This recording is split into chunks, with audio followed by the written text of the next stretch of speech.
Après plusieurs tractations, Bandeko Batali se fait, c'est Denis Kadima Kazadi, lui-même qui a succédé na Corneille Nanga après une première agitée samedi passé na palais du peuple. Mbosoko Diampoanga a enfin entériné Denis Kadima qui va succéder na Corneille Nanga. La dépolitisation, le consensus n'a pas été au rendez-vous. Est-ce que tout le monde a un forcing? Tentative de réponse na émission Yalelo. Martin Faïlou m'a dit Adolphe Muzitu joue gagne à Kinshasa. Point na kosakanate beaucoup na ba image ya marche au Salema Kibongo samedi à partir ya Rompenga Bakianza Tiba Kosuka na première rue na limité. Question: la dépolitisation, le consensus n'a pas été au rendez-vous. À quoi Bandeko Batali? À quoi pression Martin Faïlou na Adolphe Muzitu et quoi aboutir parce que c'est Denis Kadima qui est passé président de la commission électorale nationale indépendante. T'as la décision nous avons c'est la mingi à notre développer na émission à l'élo batata ba maman bande qu'on appelle c'est non mbote mingi bipai biso bosu di baku ya kolanda biso na ebi ke bolamuki malamu malgré embouteillage na Kinshasa. Tout ça bon lundi 18 octobre 2021 premier jour ya semaine to bandi yango nzamba zala na biso to ebi ke nzamba tika bana na été to banda ngo malamu petro silisa yango malamu. Merci Peboye malamu. Tout ça bon en direct depuis Kinshasa capitale ya République démocratique du Congo. Besoin d'un abisso en direct sur YouTube, besoin d'un abisso en clair et puis sur chaîne T. Soki, donc on s'appelle la émission à l'élobo ça. Merci na équipe technique au basanga kate chaque tongo pour na koyede biso sous les moyens azan exploitation na moni lisu sous Maïka Mwaka azan na réalisation Coupardo Lazali Freddy Taki Dazali sous la coordination à Guy Poutou, le grand maestro Batata Mama Bande Kondé, tout le bacabou sur la télécommande. Botsa Pemeni parce qu'en cet instant ailleurs, il n'y a absolument rien du tout. Mouillons les maillots, mais évitons de confondre vitesse et précipitation. Le meilleur championnat du monde, Orobo, c'est la bozo, ben la bétana da téléphone, Yango et Sebani, mais on a invité tout ça, la débat républicain, tout ça, la banalise, pas de vie privée, pas d'attaque personnelle. Après tout, nous sommes des Congolais. Basa ka ba adversaire politique, mais basa ba indemnité. Donc tout contre la vie privée, tout souka na ba débat, tout souka wana et puis tout kabwani na souka. Mais avant na ba émission na pesa mbote mingi na ba gardien ya école Monsengo, c'est que na tongo kuna botika bana soki na pesité basa ba télévision wana, si vous avez un problème sur le bina tongo, Jean Mouyadi Grégoire Jimmy na pedi Monsengo, bino boza bongo chargé sécurité na école complexe scolaire Monsengo, boba te la biso bana Malam kuna na complexe scolaire Monsengo. Anniversaire, 14e anniversaire, il y a église Emmanuel avenue Kigoma numéro 58 commune à Kinshasa et vous allez bongo et ça bongo le 17 octobre Boutama le 17 octobre donc au 14e anniversaire visionnaire prophète Eliloto Wemberg. Bon anniversaire à l'église Emmanuel. Alors merci. Bah invité tout ça na bango na kati ya plateau à l'élo Maman Chantal, secrétaire national en charge il y a communication il y a SID à Zanabiso. Maman Chantal Mbote Mbote ndeko Zulu, mbote na baninga bazomi na plateau pe mbote na peuple congolais na robosa na te kopesa merci mingi na bakinois na bakinoise na bakinois nyoso oyo penza bazui destin na bango na maboko baza déterminé ya kobunda pour la récupération souveraineté na bango, plus particulièrement na pesipa na moamba nyoso mbote mingi parce que présidium ya lamuka honoré biso bana moamba pe bana moamba balakisi que effectivement ba portaka le choix na bango 3 ans après la légitimité immortalisée. Merci. Bazin Pembe. Boni Ndeko. Oui, merci beaucoup Ndeko Zulu. Merci beaucoup pour l'invitation. Nazali sur le principe. Oui, on t'a félicité le vendredi. Hein? Bado tikala na débat. Il y a Théo Blaise depuis Belgique, Bengabi basé à tikala na analyse. Voilà, on t'a félicité. Nous on a émission en déjà. Je l'ai toujours été. Voilà. Je l'ai serré Ndeko Zulu. Merci. Nazali rationnel. Voilà. Merci, Maître Bazin Pembe. Alors, on a le bâti, c'est fait, c'est Denis Kadima qui va succéder na Corneille Nanga. La plénière agitée a eu lieu le samedi passé. Trêve de bavardage, Maïka Mwaka Mbosso proclame Denis Kadima. Pour retirer de la Commission électorale nationale indépendante, Président, M. Kadima Kazadi Denis. Premier vice-président, M. Langa, le bon bienvenu. Rapporteur, Madame Mtseya Moulela Patricia. Rapporteur adjoint, M. Moïno Moulemberi Vaoumawa Paul.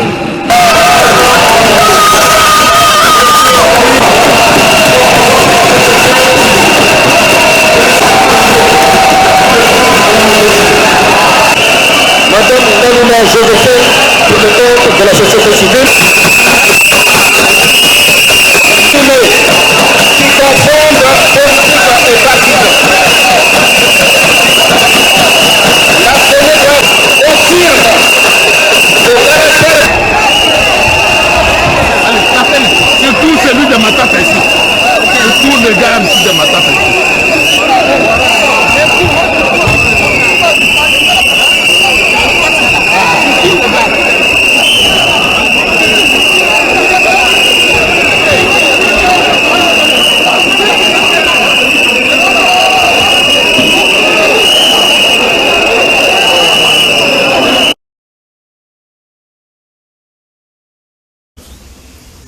Voilà, merci. Alors, Maman Chantal, une plénière agitée. Enfin, c'est Denis Kadima qui a été désigné comme président de la Commission électorale nationale indépendante. La dépolitisation de la CENI, le consensus n'a pas eu lieu. Qu'adviendra-t-il? Denis Kadima préside na tête à CENI. Ok, merci Ndeko Zulu. Naouta Koloba, on a félicité le peuple congolais parce que, à s'exprimer qui samedi, à l'accès qui molongo mobimba que, à l'ingui les bonnes élections.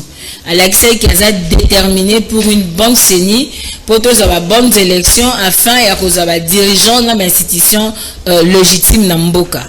Donc, c'est que théâtre aux salles à l'Assemblée nationale, ils allaient juste conséquences. Il y a cause au pouvoir sans la volonté du peuple. Il y a un gros vivre dans le théâtre wananyoso.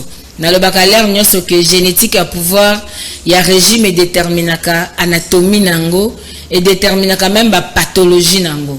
Ce que tu as d'un régime oyo, c'est normal au monde ba pathologie à ba genre, ba commission électorale non indépendante. Au moment là ba pathologie à ba genre ba député bazo bunda parce que ba mosusu ba yaki na candidat du chef ba mosusu ba CP nangote ozomona tout ce qui est en train de se faire là peuple azakunate biso tokanisi que le peuple congolais c'est à l'accès qui volonté naé le président Louis Martin Fayulu a aussi côté na tongo oyo a lobby très bien que en tout cas, détermination, il y a un peuple congolais, c'est sans faille pour avoir des élections crédibles, des élections où il y a malam ou pour et même abisso na liboso, il y a makamnyoso, mais ce qui totali forcing au banderoba au sein d'un parlement, et c'est là qui sait bien parce que Toyoga de Félix il a déjà instruit le parlement. Toyoga de Kombo Saloba qu'il est en train d'exécuter la vision du chef de l'État. Toyoga qui te moni lelo, ndengenini. Les candidats du chef, toutes les confessions religieuses ensemble, déclaré que Bazaki n'a pas sujet à menace. Après, monsieur l'abbé sur le collègue Sabiso que Esaïe n'a pas candidat du chef, n'a pas $100,000, n'a pas Béatrice Hôtel et consorts. Nakanisi, Tomona Awa, Totanga PV à non consensus, il y a pas confession religieuse, mais tu éviter les lots. esika bato balingi bamema mboka. Donc biso tozana likambo koloba te mpona wana ezali nango une provocation contre le peuple congolais. Peuple aza déterminé tokobunda mpona récupération souveraineté na biso, to respecter l'article 5 de la constitution où ezotalisa que la souveraineté émane du peuple. Donc forcing oyo bandeko bazosala eza nango kaka conséquence ya génétique ya régime na bango, mais bayeba que Congo eza ya bango te. Congo esengeli ezala véritablement un état de droit ndenge article 1er ya constitution ezoloba. Peuple esengeli azala moto apesaka mpifo na bankumu.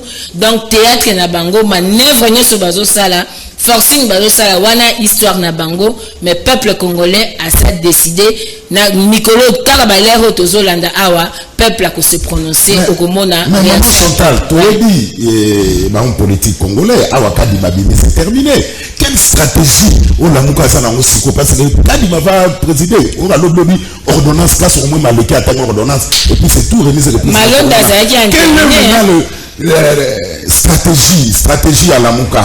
Est-ce que vous Malonda, ne pas que c'est trop tard? Non, Malonda zaki entériné mais exercer na sénité na yebisaka bino mikolo nyonso ponzo bozolamba ekoti mbuma bololo soki boza forcing ekokena fulu ekofanda na mesa te bana Congo badiango tozoloba ngo clair constitution epesi peuple congolais ndingisa ya kofaire échec na bato oyo bazali déterminé ya kobotola mpifa peuple. Article 64 ezali peuple congolais akoexercer yango etolobi na mboka oyo fini la fraude électorale quand il est en 2018 et kozonga lisusu te.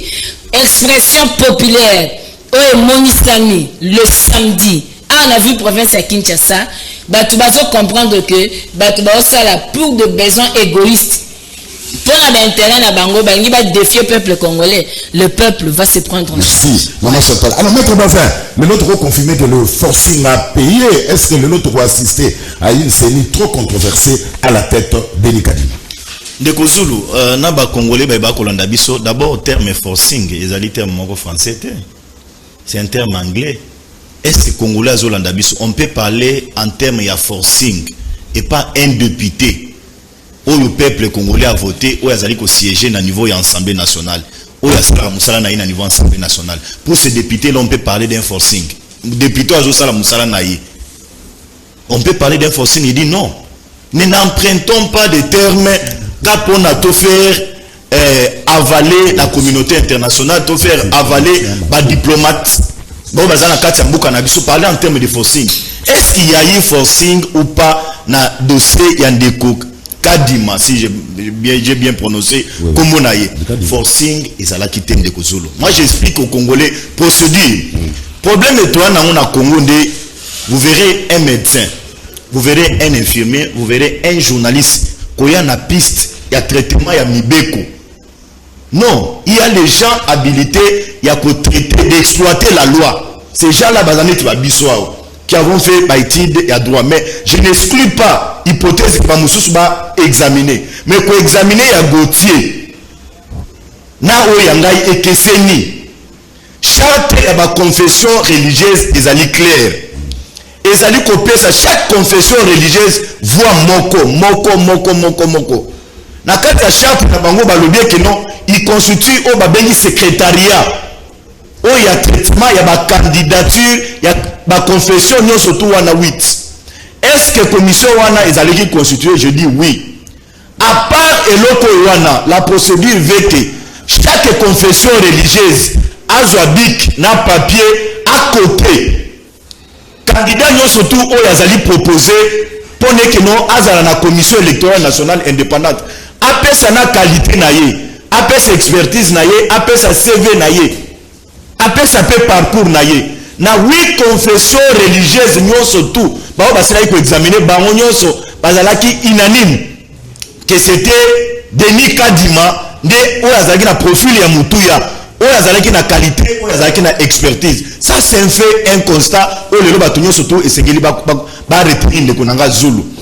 Toleki étape wana. Chaque na bango ezolobe kino organe ya arbitrage na bango ezali Assemblée nationale. Chaque le bino wana. Oui, ceux qui bango basilisi ba résolution na bango. Ba kozwa ba komema na niveau ya Assemblée nationale. Assemblée nationale a constitué une commission mixte paritaire dans une plénière dans cette République démocratique du Congo. Et je prends RTNC à témoin. La plénière et les camines à RTNC, la commission mixte paritaire est allée constituée. Cette commission-là est dirigée par le président de PAG. Azali Ndeko, comment il s'appelle, Mbata. Yende Azali Azo dirigé la commission. La commission doit être dirigée par 20 personnes. 10 pour la opposition, 10 pour la majorité, y compris Batonio surtout na Katsuan. La commission a été constituée, je dis oui, de Gonangazo, la commission est allée constituée. Après le travail de la commission renvoie le travail à la plénière et à l'Assemblée nationale. C'est ce qui s'est fait dans l'image de Tozomonao. Maintenant, les Congolais vont comprendre cette expression au Tozomonao à niveau Assemblée nationale. Aux États-Unis, les députés se battent pour des questions sensibles. En France, les députés se battent pour des questions sensibles. Même en Afrique, les députés se battent. Ce n'est pas une innovation en République démocratique du Congo. Ce n'est pas une immoralité. Donc, il va comprendre que dans l'Assemblée nationale, députés sont qui Bundi Kuna, ils sont constitués en infraction. Attends, ceux qui Bouki, ils sont dans le privilège na bango. C'est une expression démocratique. Il n'y a rien de forcing à l'intérieur. Mais il y a côté ces troubles. Les lots dans cette histoire de Malonda, je l'ai dit et je persisterai à Koloba, dans l'église catholique. Pourquoi de Kozulu? Expliquons aux Congolais, quand la politique était, nous sommes appelés aussi à côté. Parce que l'émission aussi a un caractère pédagogique. Pourquoi? Maman Chantal a lobby qui non Makambo Béatrice. Mais Maman Chantal a des informations. Makambo Béatrice un certain Lambalamba, si je me trompe bien son nom, un certain Lambalamba est allé voir Monseigneur Nzinga à Bengi à Lobino Yakatokuta na hôtel Béatrice. Tango akutana ya yebisi mbongo ya ngoyo ko signé procès verbal ya bandekwa ya si confession te mbongo ya ngoyo. Mungo soka mbongo ya $100,000 c'est ça la source. Ayebisi Monseigneur Nzinga ayebisi te. Monseigneur Nzinga ayebisi te za bongo te. Denis Kadima bozo reprocher ni azana CV biso nyonso otu ba confession religieuse ba otu zana expérience na makambo seni yende moto forma biso tozo boya ipwani to contester malumalu to contester nanga to contester ngoimulunda mais oyo azana expérience tozo boya ipwani. C'est l'abbé Donatien Chole qui doit dire na bandeko ya ba musulman lobi to ko siéger na Senko boya ucha trouble pour ne que notre opposé bino que non église ba musulman mususu ezali asuki kaka wana te il s'est convenu abbé Donatien Chole ayoka ina bato alamuka que lobi biso nyonso tout to kokutana bino tango biso to kokutana bobonisa déjà ba base na bino boya na communiquer boya ko pesa biso pona to opposé na ba mususu communiquer wana pona ko to la kisanga que non bato baboyi yebisa ngai tozana mama Chantal na plateau to ya mutu mususu alamuka za côté na ngai ya droite ayebisa ngai est-ce que ba confession religieuse bazali na monopole ya ba recourir na ba parti politique? Je dis non. C'est pourquoi ndeko zulu pona na sukisa Moïse etanga yambi bandeko ya église catholique na Lumbashi des désordres nyonso zo mona olelo. Il les a dit allez-y, impliquez-vous candidat na ngai alik na bureau ya seni. C'est ça, moi je suis politique na kota na ba salon ezali mettre beaucoup ndeko tanga yambi bango na Kashobwe. On a vu les images basanga tanga ko tamula bambwa bazali boso ye Moïse na ba évêque musu na sima. Il les a dit pesez-vous, faites de votre mieux candidat na ngaluka lelo basanga baza la clé ya kolobeki nombongo Moïse kangi bango na kingo. C'est ça la problématique. Maintenant Denis Kadima azali voté ngana ko senga mama Chantal na ko senga na bandeko Gauthier, allons-y aux élections. Ceux qui vous en a peuple, vous en a peuple, allons-y aux élections. Now qui mama Chantal a lobby awa et que peuple bande kwa mwamba. Moi je vais me prononcer le moment pour tengana yo to la vis-à-vis na Lemba na circonscription à Lemba total bato ko sala. Merci. Vous avez fait un échec. Est-ce que na niveau ya Saint Raphaël là stade des Alak? Merci. Stade de bino botondi ici. Parce que marche va subir la corridor.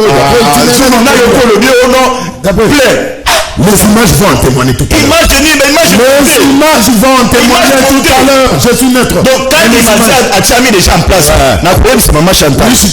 Qui a yebi député ba bengi Diku Roger. Oui. Asa ya bango non. 3 fois il ya nini ya Tchango. Dit tout le monde c'est Roger. Mais il y a il est dans la commission où les sièges na niveau assemblée nationale. Commission par mix paritaire. OK, commission nani bureau etani. Mutu na muka za na kati te.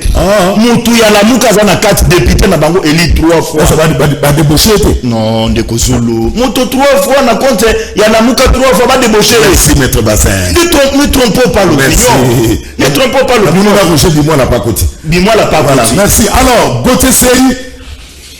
Bon retour d'abord. Merci beaucoup. Gauthier Seri qui vient de Kolwezi et de Goma. Boni d'abord, il est bien? Non, ça va, il est l'équipe Kitoko, Tozongi na Kinshasa, malgré moi, Bakokoso. Bakokoso, là, il est na Kolwezi. On a eu des informations. Mais sinon, ça va, Msale l'équipe Malamu, semaine aussi que l'équipe est bien. Forum économique paye à Goma et l'équipe est Malamu, Nazongi Mbangumbangu na Kinshasa. Pour te répondre, na ba rendez-vous Pesawa. Merci pour l'invitation. Mbote na ba co-débatteur. Mais naza très touché na acte moko, les cas Kinga Zaki Banda Kinshasa. Et les gens ont poudré tombe à ba botinaye parce que diplôme d'état na qui très touché nango mais ma coquille au sunge zalagete pour na yali nango te tant on a zongi ba singate ndeko moko bedachou azue lingona en charge à PC bourse à refouter les kelasi à loger à PCP mosolo et puis une bourse avec promesse il y a quoi engager soit si c'est kelasi en tout cas félicitations à philanthrope wana à bedachou na kanisi linge on a pesa na musala atanga malamu as l'exemplaire pour décourager lobi ba OP ba ko sunga bangote. Donc il a aussi au-delà d'être une grâce, il a aussi une forte responsabilité parce qu'il doit se distinguer na bourse Oyazu. Merci. Gauthier Sey, bon retour, tu continues musala ndeza kana Kinshasa. Alors Gauthier Sey, Denis Kadima est passé, terminé, cap vers les élections 2023. Bon, ce n'est pas encore terminé. Avec Malonda, Tourma était en entérinement. Et après, ils ont reculé.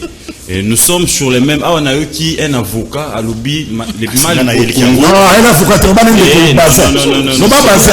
Mais il est avocat. Tu vas pas ça la débat à l'oubli, c'est politique. Est-ce qu'on va donner ma parole? Je sais ce que je suis en train de dire. Je dis ce qui vient de dire, non, répétez ma loubane. Maître Bazin à l'oubli boué. Voilà. Na Congo, malade, ils na Congo, on a un infirmier à Zobeta solo à droit. Yena Zana Pifo. Il y a Kobeta Masolo à droit. Comme avocat juriste de formation. Ouais. Voyez-vous? Mais maintenant, ici, je suis très étonné qu'un avocat qui ne benga destruction méchante comme un acte démocratique. C'est grave! Il a dit sur ses plateaux qu'il n'y a pas de acte démocratique. Ça, c'est la destruction méchante. Ah, on va député. C'est pas encouragé, mon cher ami. Député. Ils ont détruit et ce sont les contribuables congolais. Et c'est nous qui en payons les prix. Bango ba aussi 8 000 na bango, ba aussi 10 000 na bango. Et on encourage au lieu de condamner. De deux, il parle qu'il y a des gens plus forts autant à loi. Mais lobby procédure après ces procédures malam. Donc classe Natangi a commis qu'on corrompre un pour l'intérêt politique. Parce que la loi est claire. Et rien qu'au temps qui passe dans le Mobeko. Natangi règlement intérieur à parlement. Moni qui y a autant dans Mobeko malam. L'article 23 où c'est les répartitions.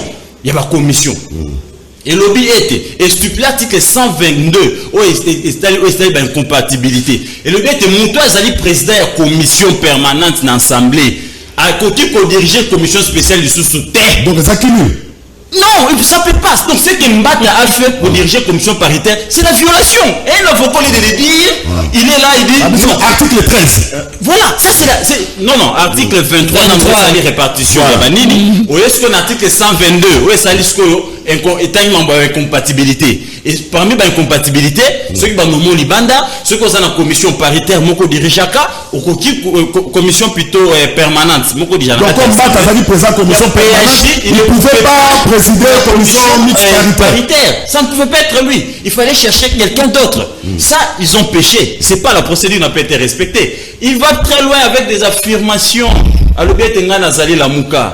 Parce que je dis la vérité. Ceux qui ont opinion, n'ont pas opinion à la Mouka écoutani. Quand je dis des fois ici que non, la Mouka Salbe, on dit je suis kabiliste. Donc c'est ça les Congolais. Ça, je n'entre pas dedans. Attends, il y a l'église catholique. Non. Mais l'église catholique, c'est la loi. Donc, un juriste qui n'est censé interpréter Mibeko, mais interpréter Mibeko côté. L'article 18, il y a charte, il y a sous-composante confession religieuse. Et elle est claire.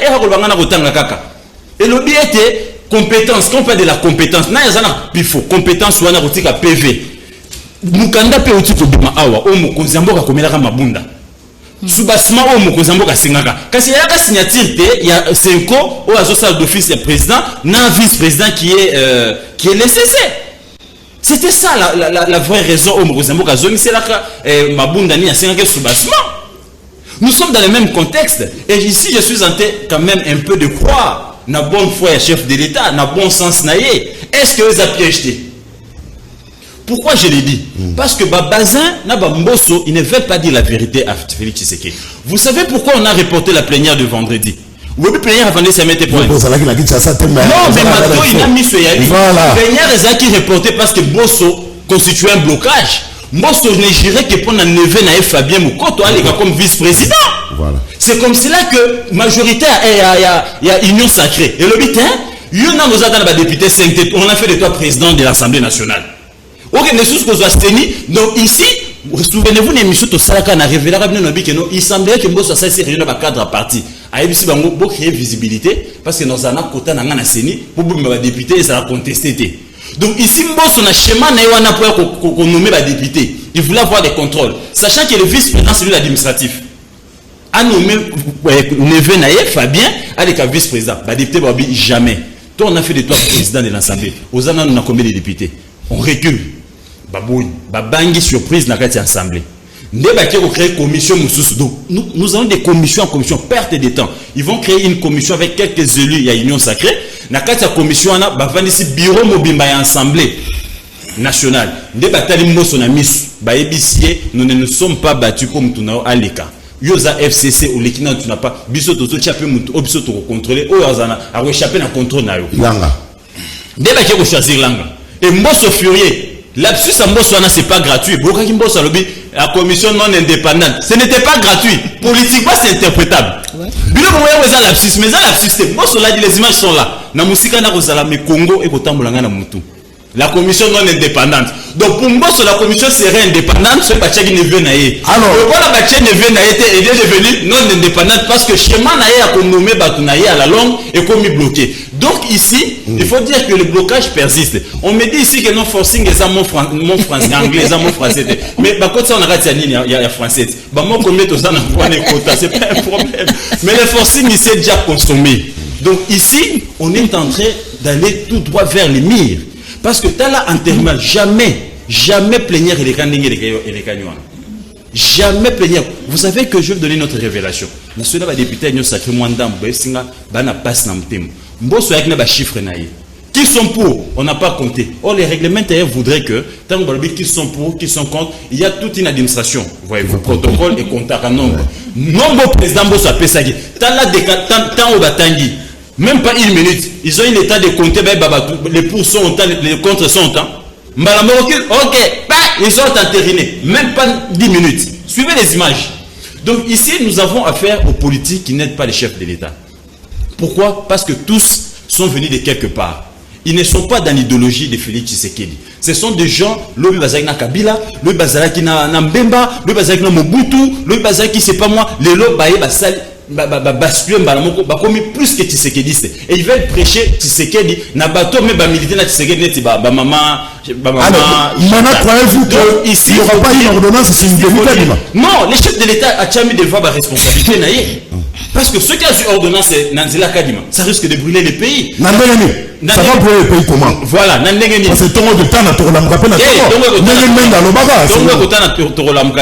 parce que la communauté internationale est devenue très regardante dans le dossier où il y a des nations à membres et à CENI parce que contexte ya Kadima il y a un contexte il y a Malonda et on est tous congolais mon côté vous savez habiter Malonda va réquisa qui est na et pas l'église catholique Lokuta parce que pour pas retenir candidature na yo et c'est que subas mais ça na motivation de procuration il y a église et ici si le chef le fait à valider Kadima a commis président et a CENI et puis regardez encore une autre regardez notre bourde nga pour nazar je ne sais pas ba fait Baké Koti na Mukanda, il y a un intérimaire avec des vides.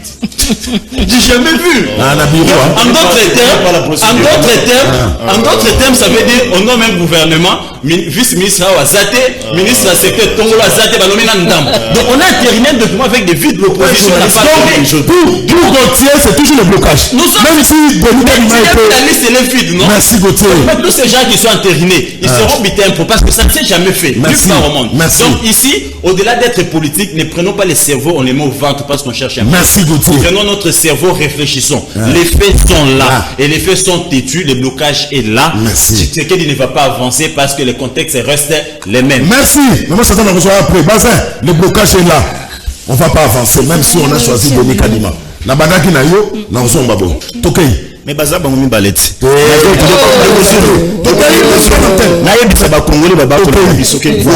est en train de tromper. Et puis il a ce courage là à la télévision venir avec ma disposition. Il y a le Kouta. Il se forme un chiffre na mutu à balancer le règlement d'ordre intérieur. Résumé que Azana Mutu ou Azani Moubek, j'ai le règlement d'ordre intérieur de l'Assemblée nationale. Après ça, quel article combien? Après ça, quel article 26? 23.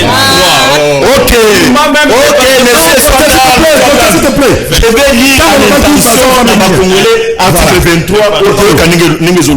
L'article 23 est règlement d'ordre intérieur. C'est ça. Le président de l'Assemblée nationale et les autres membres du bureau sont élus par ordre de préséance à la séance publique au scrutin uninominal et secret à la majorité absolue et au suffrage exprimé. À défaut de la majorité absolue, au premier tour, il procède à un second tour pour lequel la majorité relative suffit. En cas d'égalité de suffrage, la voix du président du bureau provisoire est prépondérante. Mais il y a un règlement d'ordre intérieur, il y a une Assemblée nationale, il y a le quota. Moi, je vais lire les règlements. Qu'est-ce que c'est que les règlements sont modifiés. Non, c'est pas ça. C'est pas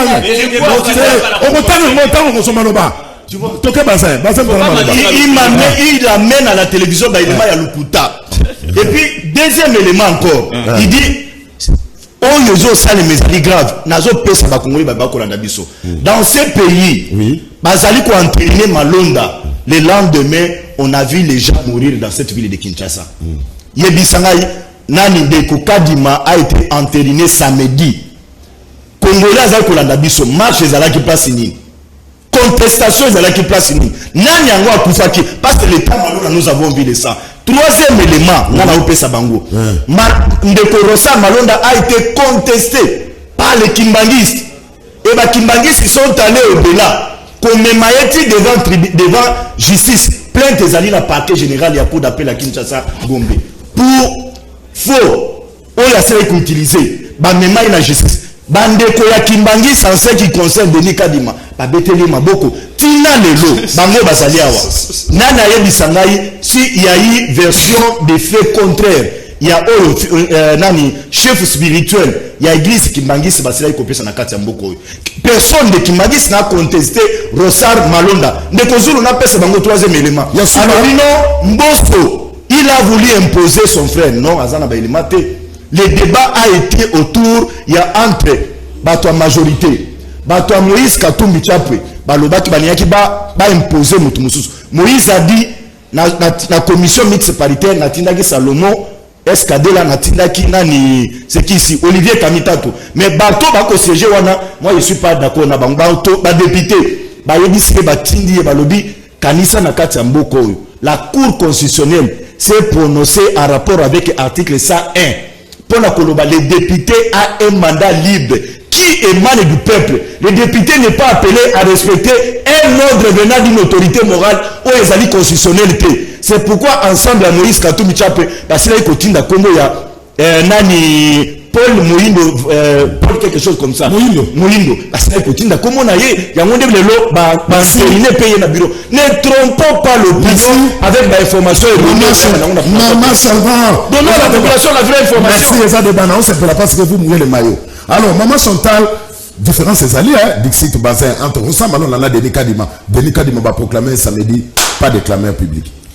Merci de Rozoulou, même temps d'antenne. Nalingi Ponza, éviter que ça la juridisme na plateau. Vraiment, tu éviter en gros. au moni Congo so azalaka na bato penza batangaki droit malamu bazo appliquer yango pona mboka loko l'article 1er constitution lobby la RDC est un état de droit nde lelo justice amboka ngaiza ndenge zati yango nga koma oloba que moi ba diplôme tozo na ba université eza présomption de connaissance mais na vie active nde sengeli to confirmer que réellement to salara classe peut to mériter diplôme wana nakangi parenthèse ndeko basé na songo olongola ka Joshua News il faut pas venir ko affirmer biloko le couteau na plateau comme sango réalité 5 ans et ça musala nango ba mesela be ba osala tant que confession religieuse ba n'a rien à faire na la muka soko tanga biso masolo ba kendaki Lubumbashi ou quoi itali bisoté c'est entre vous union sacrée bato lingo bete ya masolo na bango bazana bino na union sacrée to comme benga union kizobazoba ba meli melo ba mélange na ba mélange bosali puta izobazoba vision mon côté loko moté donc il faut que épargner la muka na ba anti valeur wana ndeko langai na lingi penzo ba que français ont évolué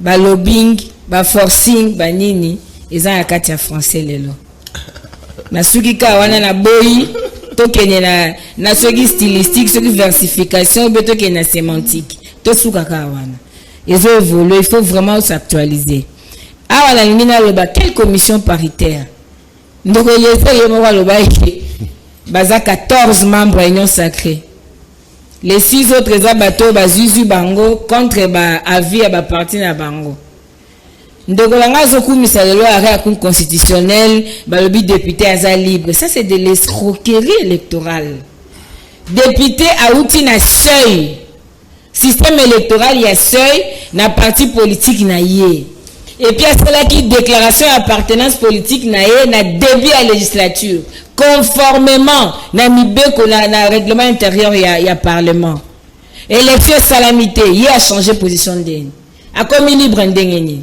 Ça c'est faux. Yango moni le président Elie Alobaki batie cour constitutionnel en violation de la loi pose au service na bango et bimisaka barre aux heures pour réconforter forcing électoral mais écolekate. Ndeko azobeta masolo wa alobi na ngai alobi ditu zoki Roger soki nani baba kombo pesa wana na ebite ditu nga na ebi azaki ya biso za ditu Muniz azalaka pa na biso azalaka na biso te parce que biso en tant que dynamique l'heure wana de l'opposition tous nos députés basayaki déclaration d'appartenance politique na bango puis na début à législature pe batikali ndenge wana bazali intact ndenge wana bakoya koyebisa biso te que moto bango bazwi na transhumance baya kobetela biso to labi batie mutu peuple congolais fo bake lamuka aza na mutu te na bureau seni esidi aza na mutu te na bureau seni bato baza na bureau seni ezali bayo basali transhumance bino moko bolandaki élection salamate ba créer majorité à sika moyena ba palissade moyena ba $15,000 bino moko bobi mambezo le car nous dire que député va voter est-ce que ba député wana ba voter wana ba na qualité il y a un défaut de qualité bango mo ba lobi que cette majorité est artificielle ceux qui député ou taki na peuple problème ya rame qui na parlement député à Salinine député na occuper peuple te parce qu'il y a dit qu'il y a un peuple té mais les députés qui peuvent nommer bango parce que baolinga ba nommer bango lisusu na 2023 mais peuple congolais à lobby et kotikala ko salemate donc boya koko sa bisoté boko sa propreté boya na ba masolo le kuta balabala lamuka za clair. Le problème aujourd'hui ce n'est même pas na niveau à désignation animateur. Pour un de bassin, pour baloba qui est sali clameur, il faut le sang écouler. Ça c'est grave. Parce que la malonde a sang écoulé qui, aujourd'hui le sang a coulé. Mais déjà samedi, peuple a s'exprimer qui, à la qui c'est qu'il y a une dépolitisation à Yasseni. Bande kobo sa forcing, mais toi sabino que, et ça gangonga mouché. Besoin résoudre le problème té. Au contraire, besoin mi côté ça n'a pas problème. Et puis nous soutenons le chef de l'État. Nous soutenons bazo banga balande la bango pour na passer na bango. Bazo mona ke ba bomba manase a kombo wana. Mais bako changer kazaka. Na lingi na yebisa peuple congolais il faut ayeba. député mokote à Lamuka Azana Makambwana. Lamuka Tozo Bunda pour la dépolitisation à Séni. Et nous continuons la lutte. Bobby Révolution française avec Napoléon Bonaparte. Et c'est là qui 10 ans. Merci. La Révolution française. Et c'est là qui 10 ans. Mais Tozo Bunda pour la Congo. Aujourd'hui, parce que Bato Bazako Liambongo à l'État. Bazako Liambongo, il va se rançonner peuple. Bazalina nous écrit na bango ba misala mbongo ba nouveau riche balingi ba s'accaparer la droit de vote à peuple congolais. Parce que déterminer ngo tolobi le président Lobaki Nabiso, soyez prêts parce que le peuple se libère. Tozaki na nzela to bundaki tolobi Kabila alinga caporaliser Seni et ko simba. Merci mon chanteur. L'église catholique bazo finga parent ndekozu nazo chité. L'église catholique bazo finga lelo, c'est l'église catholique nde bundaki elongona biso pour que lelo to commander to komi boy. Mais ba bossa te. Thérèse Kapianga azaki membre IDPST, azaki membre AFDCT. To bundaki c'est normal. Ndeko Pepe Mboso il faut boyeba eza nostalgie dictatoriale. Yemoko salobaki que Azali ko exécuter ba plan ya Ndeko Félix. Ndeko Félix yemoko salobaki que a instruit déjà Assemblée nationale. Donc peuple congolais a désormais to ko bunga pona alors Gauthier pour aussi ce sujet autre que le deuxième sujet na kotala ba membre baso composer c'est nous on a le plus grand perdant c'est Moïse Katumbi. Non, mais ici d'abord, il faudrait dire à Maître Bazin et à ceux qui nous suivent que Toyaka Awa Ponako Saranate. Donc, tu arrives un matin, tu viens, c'est pour former et informer. Et quand tu te rends compte que tu es dans les faux, on se rend compte que nous sommes et Malamouté, aux Zongi, au recadré, c'est normal que au persister dans Mabé. Parce que moi, j'ai avec moi ici la constitution et les règlements intérieurs validés par la Cour constitutionnelle. Oh Mabunda Atindaka.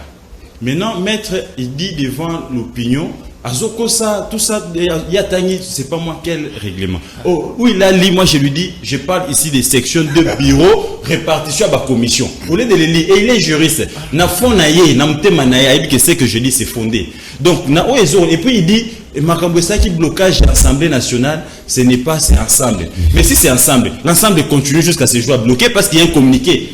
La plénière, avant plénière assemblée, communiqué ensemble de Bimaki. Ceux qui ont déblocé, pourquoi vous êtes passé en force? Il faut bon retirer.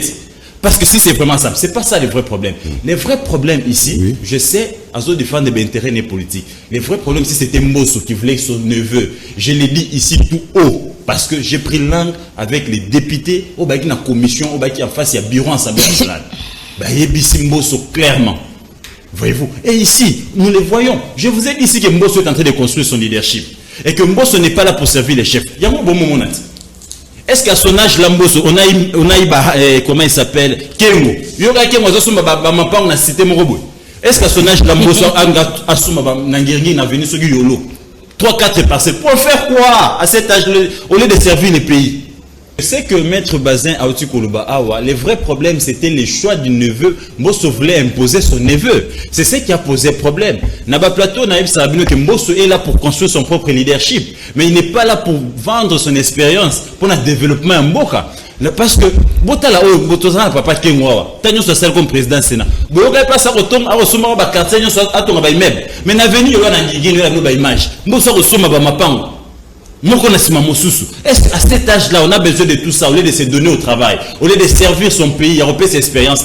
Donc, ce que Mbosso vient de faire vivre à la République, c'est une honte. C'est pour une première fois qu'on ait un bureau si faible comme Mbosso. Donc, ces bureaux, ils vont répondre même pas. Attaque aux ânes obédience sur par là. Est-ce que tu ne peux pas quand même, au talent dans le niveau d'âge, dans le niveau d'expérience, dans le niveau de Namicha, n'a pas l'équilibre entre bilingue. Pourquoi ne pas au bon moment, Fayulu et Lengue, Ozui Fachi et Lengue, Ozui Moïse Katumbi et Lengue, Yende Mokolo na bango, a eu kocha expérience naie, nanini, na bande konyo soit na po amema bango vers chemin, parce que l'Assemblée c'est le centre de tout. Mais vous voyez avec moi ici que Mbosso joue le jeu des jeunes gens comme Maître Bazin s'est construit dans l'opinion, Maître Bazin a eu un leadership. Est-ce qu'à cet âge-là, il y a un leadership dans 5 ans? Alors, il y a un meeting où mon akine s'intéresse. Au lieu de moi passer. Alors, Question d'Antonio, c'est Moïse qui est le perdant en regardant le bureau. Moïse n'est pas le perdant, Moïse joue sa carte. Rappelez-vous dans ces pays, l'affaire des 3 pénalty. Raté. 2 pénalty, tu payes, 3e pénalty, tu repayes sa terre. On avait cru qu'il était le perdant. Mais Moïse, c'était lui qui avait même essayé à un moment d'organiser l'opposition. Pendant ça, la contrepoids n'a Félix, n'a Kabila. Donc ici, aujourd'hui, Moïse, ce n'est pas un joueur mineur. Il ne faut pas les minimiser. Donc, na niveau expérience, ce qui a bunda na Kabila, na oya kosala. Mais malheureusement, ce qu'il faut reconnaître, qu'il s'est désolidariser de l'équipe. C'est électron libre. Les autres sont restés avec la dynamique. Mais il faut dire que il a 70 députés, à Taba débauché Ndambu, on ne sera pas débauché les 70. Il a 70 députés, il représente quelque chose. Et à Lubumbashi, Nakatanga, c'est aussi un leader majeur qui peut dire Emo Bakbalandi. Or, dans le stade d'Asiko, le pays a besoin de cohésion. Nous avons besoin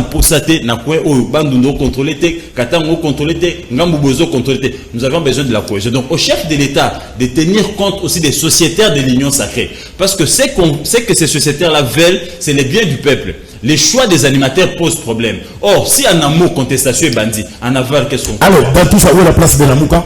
Dans tout ça, la Mouka doit faire pression. Ils ont choisi l'opposition. Ils doivent maintenir la pression dans la rue pour que ceux qui veulent les forcing, Bosso puissent reculer. Dans ces plaques, déjà, Nani Fayou Alubaki na meeting, Alubi, Tolingate, citoyen, Amekamoulaï Nabiso. Donc, en d'autres termes, ça dit déjà tout. Mbosso cherche à 1020, ça n'a pas été, mais ça ne va pas arriver. Alors, merci beaucoup. Alors, la Mouka. Et aussi, dans le bateau FCC, Babima na opposition, il y a climatisé. Va retrouver rue.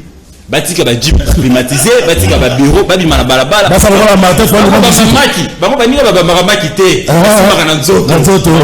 Voilà, merci. Alors, comme on dit que la Mouka doit maintenir la pression, deuxième sujet, Martin Fayulu était dans la rue. Trêve de bavardage, Mike Amoka.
Mais tokebisa il faut kokebisa moto yo boza kubenga citoyen soki nani kuna citoyen nani nazali kokebisa ye nazali kokebisa ye oyokani soki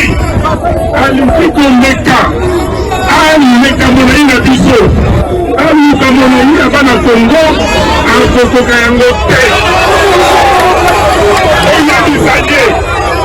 oyebisa ye makambo yalingi kosala atika yango tozali na besoin ya seni oyo lobi ekosala mosala malamu oyo lobi ekoprononce baresultat oyo bana ya Congo balingi.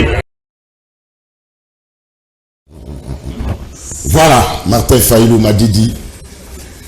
Nabana na gote. Mais baza bango mi balé pes bango. Bango mi balé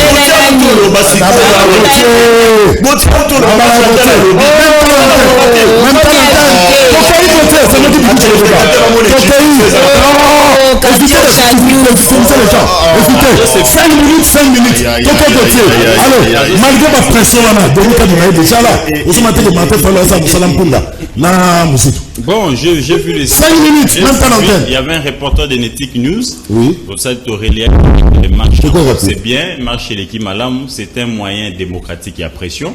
Mais seulement, on a commis tout dans le lobby, mais tant que nous avons le 4e vague, et quand il y a des marches comme ça, des concerts, est-ce qu'on n'expose pas aussi... 4e vague sur la Covid, est-ce qu'on ne doit pas quand même voir dans quelle mesure les leaders politiques n'abisso bango moko na batika ba concert batika ba marche boye total là comment est-ce que tokina peut éradiquer malade ou si on doit vivre avec il devait quand même y avoir ba imposition sous ba masque pour se protéger parce que là les gens se frottent les gens se marchent dessus et la contagion elle est facile mais pour l'activité c'était une réussite c'est un moyen démocratique Kadima est entériné juste après entériné après marche na bango na kanisi baba politique ils vont maintenir la pression na monaki FCCP va maintenir pression mais malheureusement ba ko ça la pression moko ya civilisé na moni kuluta makia monga tena na sifene mpaya te kwa ningana kande ba ningana ka et puis na ba maki donc ici il faut dire que ces pays nous appartiennent tous nous avons dans la posa ya senimoko équilibré senimoko ekiko pesa biso ba élection moko ya moi malamu contestation ezala anamote mais o bande ko basé ba ko lukala bande ko mboso na bande ko nyonso bazo na ba induire Félix Tshisekedi na erreur il faut pas se rendre compte que malonda bomisa batu et il ne faudra pas qu'entérinement au batu ba kufa lisusu nous ne sommes pas prêts au contact à mort pour des questions pour lesquelles on est commissaire na pouvoir les lots parce que hier l'IDPS a comme na pouvoir à cause de la rue. Beaucoup de gens sont morts. Aujourd'hui, si nous sommes vivants, peut-être à cette époque-là, on était maître Bazin Zakiwa. Moi, je me rappelle, Mike Mukeba, coordonnateur de Netic News. On allait couvrir des marches de rassemblement. Avec Félix Tshisekedi comme président, il y a un rassemblement. Et j'ai vu des gens mourir. J'ai vu des gens être blessés. Mon coordonnateur, Mike Mukeba, à l'époque, avec coordonnateur Journal Nanga, a besoin de banga na luboko. À Vimba. Donc tout ça, c'était les prix que les gens ont payés pour les loyo, comme la présidence. Et arrivé aux affaires, ils veulent nous faire vivre les mêmes actions, les mêmes actes du régime Kabila. Donc, au lieu de qu'on ait une rupture, qu'il y ait une continuité à Mambo Kabila. On a des jeeps, on a RAM, on a GoPass. Tous na zone de tongamité, tous sous na Kabila qui est dans l'aéroport. Donc vous voyez que ce sont les mêmes tous na nanga batien na forcing. Les lots batien de Denis Kadima na forcing. Donc ici nous ne voulons pas la rupture, nous voulons la continuité. Nous disons non à ça. Merci. Les pays méritent mieux. Il faut préserver la cohésion nationale et préserver la cohésion nationale, c'est respecter la Constitution. Respecter la Constitution, c'est l'appliquer de pas à pas. Merci. Gauthier fait 3 minutes, 12 à 15, 3 minutes. Alors, Maître Bazin, pourquoi besoin de consensus, avoir les images comme ça? Martin Fayulu a une population simanae. Pour la ligne, besoin de la consensus. Avant. D'abord, de Kosulu, au lobby consensus, n'a évité ceux qui doivent se comprendre. Je le répète cette phrase ici. On s'est dit après San City que la crise est belle na Katiamboko Otozuango après Maponami. Parce que surtout on a Katiamboko, il y a eu des désordres avec Malumalu, avec Ngoimulunda, avec Nanga. On s'est dit prenons la charge des élections, donnons aux confessions religieuses. Bango va se retirer parce qu'il y a une charte na bango. Na kata charte na bango, ba lobby politique a koki kokota na katité. Oui. Tant que le dépolitisation ya sini. Nani yango moye politique a koti na kati. Nani yango ayokata eko ya Félix na kati. Chole a dit aux Congolais. Chole, il a dit aux Congolais que nazali na ba audio ya baninga mususu tina lelo bakongoli ba kolanda biso tina lelo totika le mona ndeko Shole abimisi ba audio wana te justice yango yo awa connaissant l'église catholique l'acharnement au bango bazalaka nango j'allais voir Shole pour ça la conférence de presse na kati ya mokilo kotia audio même à partir à micro pour na bato bayoka sonore wana ne comment besoin intimider bango mais il a tenu une conférence de presse na kati ya mboko atika lo bimiselema sonore te comment nganga nzambe akoki kokosa ça c'est grave ça c'est grave na lokia wa balobi c'est une escroquerie politique ah bon bah député c'est de l'escroquerie politique mais au sein des députés là Fayoulou c'est un député donc il a aussi d'escroquer Mouzito c'est un député il a aussi d'escroquer Atos Nomba c'est un député il a un d'escroquer na autre maman Chantal a lobi à palissade maman Chantal zala na courage de ça va congolais qui non un certain lundi na pourquoi ndeko Mouzito a tindi monsieur Paulin Boma à qui qu'on doit dire palissade na niveau de l'Assemblée nationale un certain vendredi na pourquoi Fayoulou a tindi suppléante na ye à qui on doit dire na niveau de l'Assemblée nationale Ados Ndombasi a tindi procuration na ye et pas député moko où j'étais les noms à qui on doit dire palissade le lieu c'était Camille le lieu c'était comme ça vous avez information wanate so on lingi tour mususu na oyela ba acte de vente Maman Chantal, so on tourne ce soir. Na oyela yo ba acte de vente parce que et comme on peut sa candidat ngozoko sa peuple que besoin ba palissade mais na buntu bokuku bokozwa mais ça c'est grave ça. Tant Maman Chantal je dis sangai makamori ya ram mais ala conscient ya koyebisa ba congolais que non l'histoire de ram a commencé avec Adolphe Mouzito en 2012 avec paix à son âme cet excellent gouverneur Koyagialo Mouzito a signé. La RPTC s'est commencé avec Mouzito. Pourquoi ne pas dire aux Congolais la vérité? C'est un degré où vous allez entériner, que vous allez modifier, je m'excuse, par des Sylvestre Kamba en 2020. Pourquoi vous voulez tromper l'opinion avec une politique de diabolisation? La Révolution française, oui, je connais comment la Révolution française a commencé, mais la Constitution, le président de la République a un mandat de 5 ans, renouvelable une seule fois. Les élections sont organisées par la Commission électorale nationale indépendante. Et la charge de proposer les candidats de la CENI incombe aux confessions religieuses. Plus particulièrement, oui, confessions religieuses. Makamba Félix et Ayosa Nakatuana Nin. Si c'est que la Moutema Mabé. Gauthier me parle ici de Mbosso. Je constate, Naba Congolais, que au sein de Gauthier, il a un problème, il a mauvaise foi. Il a une haine vis-à-vis de Mbosso. Ma part de Mbosso, ils ont servi de Bissou Nani. Mbosso, c'est un président de l'Assemblée nationale. Asana ba imolima na ye, il est payé asana ba avantage. Qu'est-ce qui empêche Mbosso na ajo azawana asombe la bala na mapango, asombe la bala na mutuka. Non, ça c'est la vie privée de Mbosso et quoi ya ko intéresser biso oté. Ne mêlons pas les choses. Gauthier doit s'assumer, dire aux Congolais, je suis la Mouka, je suis journaliste, elle est la Mouka Bandundu et je suis appelé à converger avec Maman Chantal Nzelamoko. Mais moi j'amène les Congolais ici. Maman Chantal me parle de la souveraineté. Maman Chantal, mais souveraineté, on a besoin de le peuple congolais en 2018, après les élections, le peuple a dit c'est Félix ou rien. Sur base d'un programme que le Félix a mené pour la côté qu'on sa peuple, nous sommes allés aux îles, nous avons voté Félix. Et cela a été entériné par la Cour constitutionnelle. Fayoulou a dit il a des preuves. Il est allé à la Cour constitutionnelle, il a un carton, il a un papier vierge na carte. Tina Lelo et pour la Gambour la Cour constitutionnelle. Mais quel peuple vous parlez? Oyo. Ça c'est un truc de rien. Vous allez lire mon terrain. Mike Kamoka. Nous kenani ngobila à Betibino la Sainte-Thérèse. Mbosso à Betibino la Sainte-Thérèse. Et vous empêtez boyer na niveau ya Saint-Raphaël. La première rue. Yango na mona ba image de. Boyer na Saint-Raphaël. Yebisana na Saint-Raphaël la terrain ni les ala place wana. Terrain bungu les ala place wana. Sainte-Thérèse les ala place wana. On a fait un plein. Pour d'abord, plein. Le plein se calcule sur base à terrain. On va essayer de Thérèse Négé Zawana. Botomi Sadia Moté. C'est quel point? S'il te plaît. On s'en salue 6 minutes. Il est au Zulu. Plus que 3, moi j'ai fait 3. Zalaka,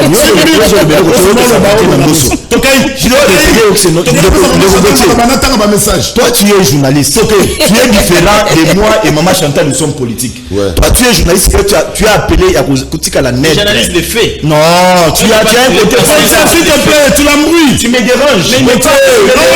Non, côté. Tu es journaliste. C'est ce qui détruit de plus en plus votre métier. C'est pas côté Panchawana. Comment un moutou congolais ou à Kolandabiso on se présente dans un plateau de télévision comme un journaliste. Les journalistes sont appelés à traiter dans la neutralité. Maintenant, et puis ce qui est grave avec toi, qui est tout droit vers le mur. Tout droit vers Mire. Et moi j'en appelle ici au président de la République. Nous avons demandé à M. Mbosso et qui a entériné rapport, il y a commission mixte paritaire. Le Mbosso l'a fait. Monsieur le Président, vous pouvez tout faire, mais pas désacraliser la volonté de tout un peuple. C'est que voter d'accord avec M. Kadima parce qu'il a de l'expérience, il a la qualité, il a l'expertise. Biso peuple parce que notre candidat nous, dans le regroupement politique AFDC, au biso Koloba, Fati ou rien. Merci. Voici, venons pour s'affronter. Nous sommes là. Merci. On a un programme, nous on est là. Merci. On a examiné que dans 2023 ou rien. Merci. Bandeko Batali, mettez Baza Sali 7 minutes. Ah, Côté 3 minutes. Donc, dans la internet, Maman Chantal, même merci. Non. On a besoin de Maman Chantal Maloba. Merci, Mike Amazon. Merci, Boy Baké Nazara neutre. Je suis ni de gauche ni de droite. On est allé à Kadiocha. Il y a Maître Bazin. Je vais réclamer 4 minutes. 20 ans de métier. Je réclame mes 4 minutes. Merci. Maman Chantal, Nani Ango Bomoni politique na kata seni. Ok, merci Ndegozulu. 6 minutes, Maman Chantal. Peuple congolais a constaté que le laboratoire Akadiocha News est sous argumenté. Et bandi kozonga na bargument balabala o e bazwaka kala. Donc, de rebaser tant aux hommes en d'accord, on a pu qu'un conseil actualisé news. Même l'Académie française, n'a pas forcing, n'a pas lobbying, ou bah qui est côté français, actualisé, Macambo, papa, le bac qui n'a pas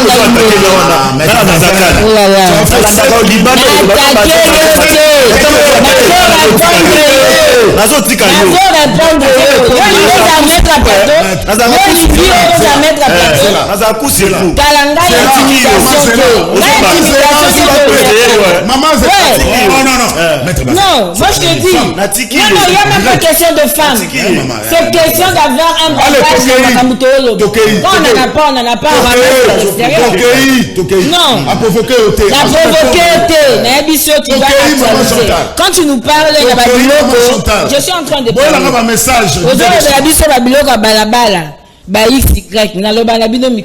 Les grands esprits parlent des idées. On a un plateau pour ça déjà le thé. Pour la combat battuté. Mais je vais fixer l'opinion. Peuple congolais, député, mon côté, il y a biso à quelques palissades. Kadiocha Nizo, c'est qui te dit palissade, apprenti en goti, mais c'est côté les sociétés. Mon côté Asie, honorable Mambo, honorable Martial Charlotte, honorable Ados Ndombas, honorable Nani Kassekwa, Jean-Baptiste, mon côté Asie palissade. Et c'est la première, mon côté Asie palissade. Et c'est comme Sangaï, parce que le but ça va juriste, mais un décret où on parle de la rémunération à RPTC, bah la modalité, to perception à taxe rend pas bas congolais, de bazar lobby, tant que le baboé, bah on s'en kana pour bah sa peuple, de yoka kanda le peuple sa peuple na ram. Il faut que kanda pour vous escroquer peuple na ram. Boka kanda na my gold de yakiawa. Boyoka kanda boinogira chango. Boinogira chango. Ndeko boyoka kanda na gratuité aux échoués.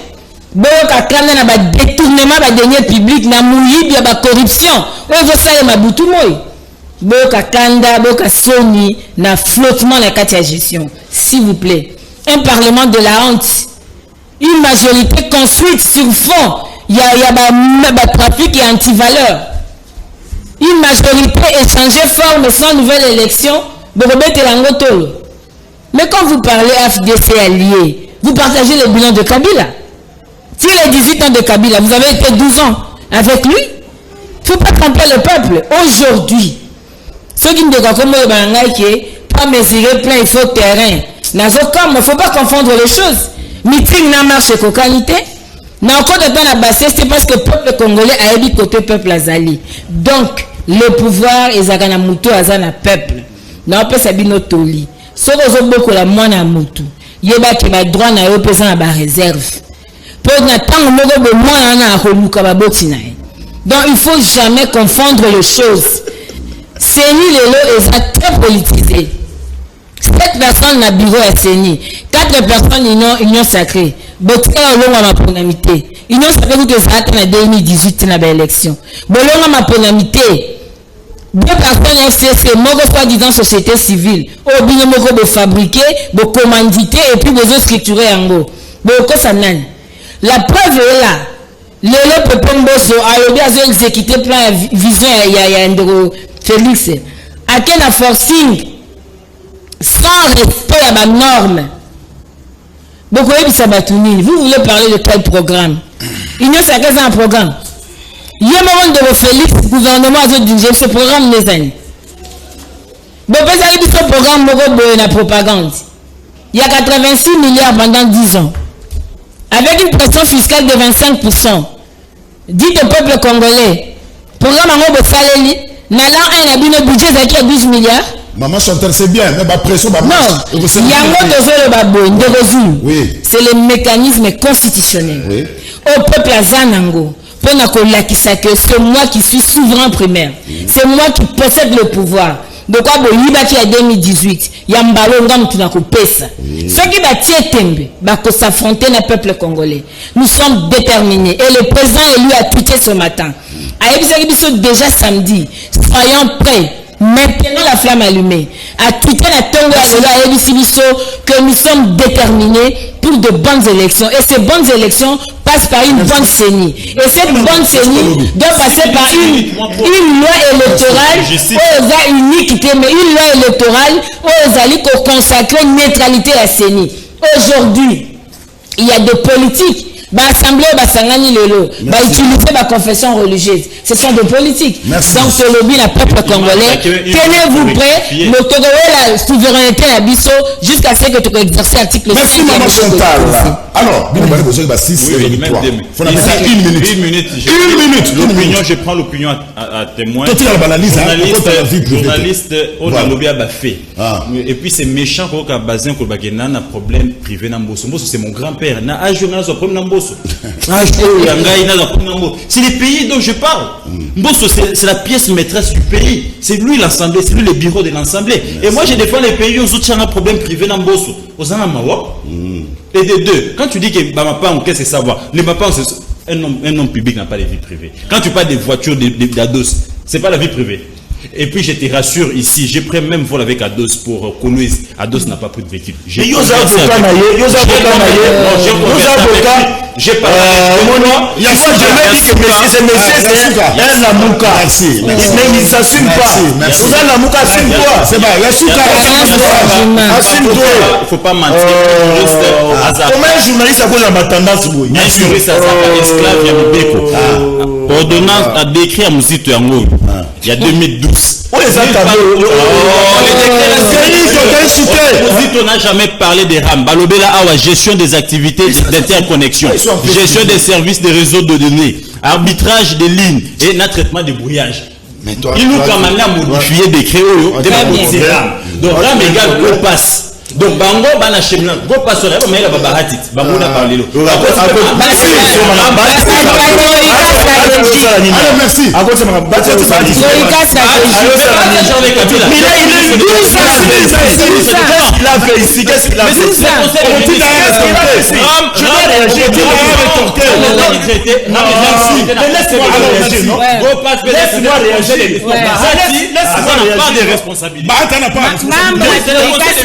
c'est bon.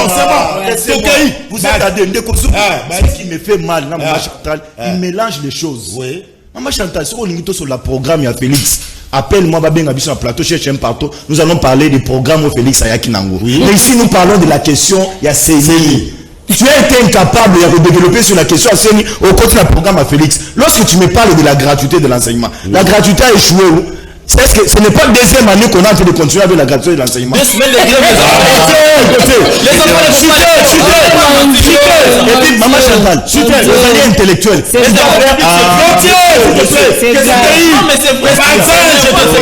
Maman Chantal, il doit faire la différence entre My God ou les alliés faits privés Yamout. Une entreprise mais l'État inaugurée par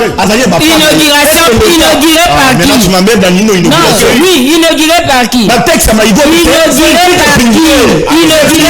Pas coller ça à l'État. Inaugurée par qui? C'est ça. C'est l'État qui doit se son coller ça à l'État. Le monsieur de Maïko n'a pas protégé son parti. Qui a inauguré? Qui a inauguré? Qui a inauguré? Ce n'est pas correct. Qui a inauguré? C'est une catholique azalaki kosuma opposition azalaki kozwa ordre wapi pour lelo bazalo bakeka cardinal to ba évêque bazwaka ordre ya Katumbi. Depuis 60 ba juriste na ba politicien basala nini pour na mboka na biso donc ba politique na ba juriste nde baza na base ya destruction ya mboka. Tolingi baza la kisabiso différence entre Rossa nakadi ma problème ça vraiment nini claver moi là to seigneur Maman Chantal attendre la biso article 64 mobimba et lobi nini Adolphe Nangaba ndeko Zulu to la sincère na biso moko na Genève le fayu muto asala ka trahison batika kokabola makambo Maman Hortense yebisa Maman Chantal que catholique a délégué mututé pe akoki jamais ko salela yango biso base transco toza kozongela lisusu biso awa na cité verte na badadingi tozozela yo Zulu pour 2023. Bon, merci. Bravo. Merci. Effectivement, on a un candidat en 2023. Mais Bazala a connaissé na ngaka mabe. Merci. Boy bisabande ko bazana plateau on a otanga tena boy. Gauthier ayaka na ba hormone na plateau. Félicitations à Bazin pour le recradage, na règlement à l'okuta ya Gauthier. Doudou Nanjini. Félicitations à Bazin, à Ndenge, aux autres qui ça, Baro vérité parce que Bazin a retard. Kadima déjà, Mbotena Freddy Moba na Montréal. Ah, Freddy, merci. Dans Montréal. Merci Bazin. Merci Gauthier. Bon retour. Merci. Merci à Cédric Wassiama. Caméraman Cédric Wassiama. Merci à Cédric. Merci. Tokutani Lobby, on a deuxième numéro. Rediffusion 21h30. Bobo Sanate, Navolata Bichilix Mode, Atabaza Boy. Makama Mikolo, Bichilix Mode. Fifi Bachala Nabanda, Tokutani Lobby.